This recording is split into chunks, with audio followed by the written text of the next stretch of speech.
Hello everyone. Today our topic is programming with Angry Bird. So let us read the instructions first. Keep calm and help me find the bad pig.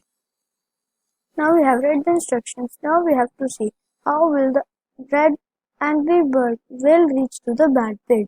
First we will move forward so that the pig will move forward one time, and then we will turn right. Then we will put the repeat times and we will do it for 4 times.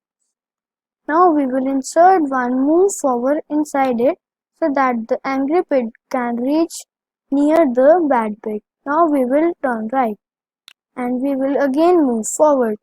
So this is the code for the angry bird to reach the bad pig. Now let us see that this code is fine or not.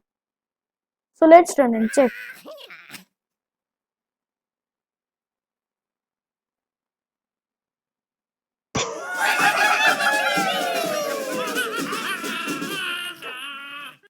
The angry bird has reached to the bad pig and we have finished the class.